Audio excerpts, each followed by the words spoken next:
سَبَّحَ لِلَّهِ مَا فِي السَّمَاوَاتِ وَالْأَرْضِ. Everything in the sky declares Allah's perfection. In parentheses, what is wrong with you? What happened to your tasbih? وَهُوَ الْعَزِيزُ. He's the ultimate authority. How come my authority is not enough that you don't respect it? Al-Hakim. It's full of wisdom. Why don't you trust that the things I'm telling you to do are good for you? Why don't you have any confidence in my wisdom? He says, لَهُ مُلْكُ السَّمَاوَاتِ وَالْأَرْضِ. The kingdom of the skies and the earth belongs to Him. Why are you afraid of your enemy? Why are you afraid? They have something, they have a weapon in their hand, they have money in their hand, they have power in their hand that will somehow harm you. There is nothing in the skies and the earth that is outside of my kingdom. All of the battle between truth and falsehood is happening inside Allah's kingdom and inside my kingdom.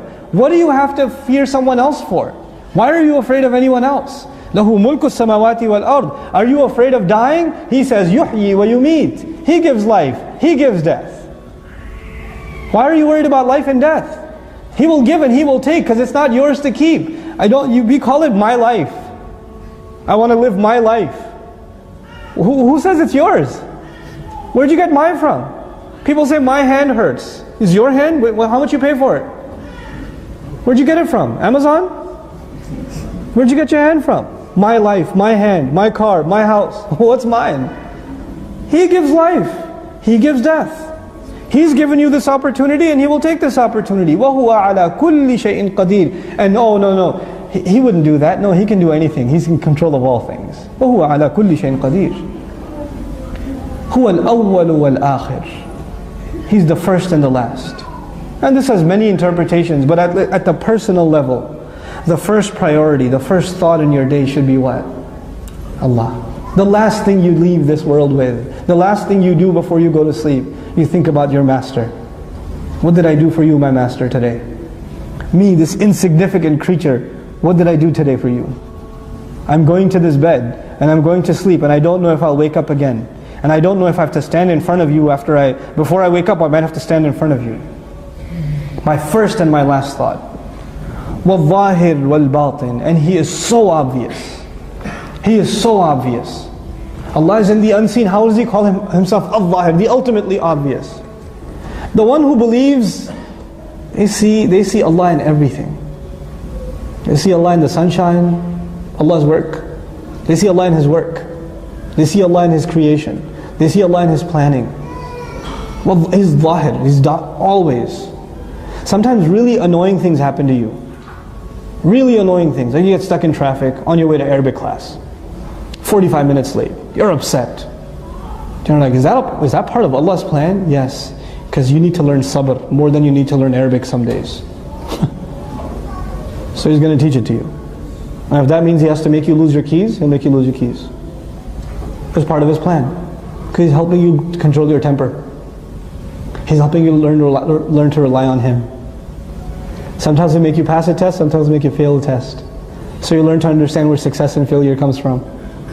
And He's ultimately hidden. You'll think everything is happening around you. You don't see Allah. He's the ultimately hidden. He's the universe's best kept secret. Allah Azza wa Jal. And at the same time His work is the most obvious, makes Him the most obvious. وَهُوَ بِكُلِّ شَيْءٍ عَلِيمٍ. And He knows all things. There's nothing. Just because you don't see Allah doesn't mean He doesn't know what's going on. وَهُوَ بِكُلِّ شَيْءٍ عَلِيمٍ. هُوَ الَّذِي خَلَقَ السَّمَاوَاتِ وَالْأَرْضِ فِي سِتَّةِ أَيَّامٍ ثُمَّ اسْتَوَى عَلَى الْعَرْشِ. He created the skies and the earth in 6 days, a display of His power.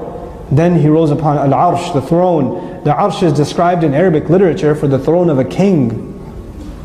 When Allah describes that He's on the throne, that makes Him the king, that makes us His subjects. It's supposed to, the more you describe the greatness of Allah, the more it should insert in me humility. It should instill humility inside me. Al-Arsh, يَعْلَمُ مَا يَلِجُ فِي الْأَرْضِ. And His Arsh is where? Up, so high, above 7 heavens. Above 7 heavens. And in the very next ayah He says He knows what goes into the earth. Very next kalam.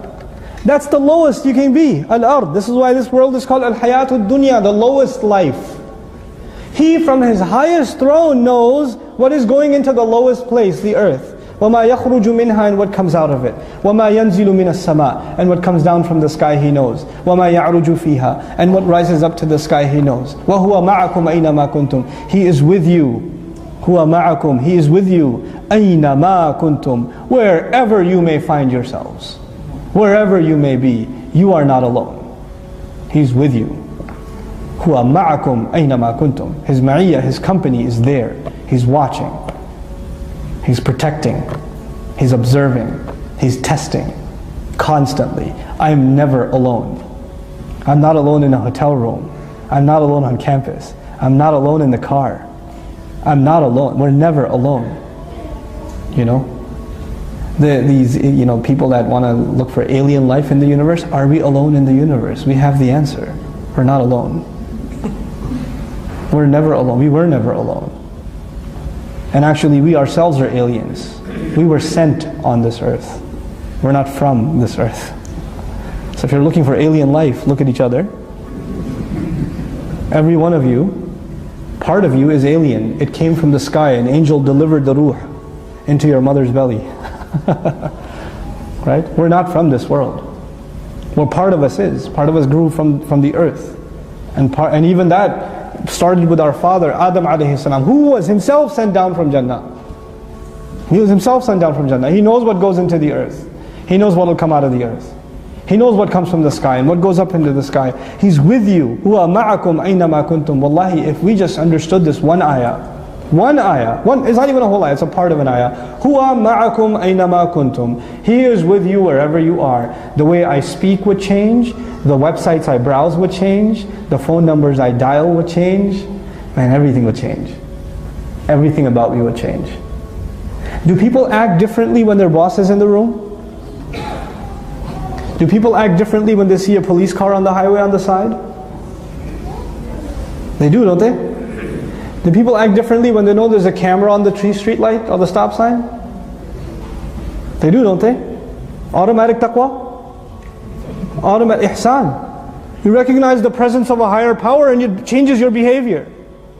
If we internalized huwa ma'akum aynama kuntum, there would necessarily be a change in my behavior. There would be. And if it's not happening, maybe I don't really understand what this means yet. Maybe it's all up in my head, it hasn't entered my heart what it means. He's with you wherever you are. هُوَ مَعَكُمْ أَيْنَمَا كُنْتُمْ.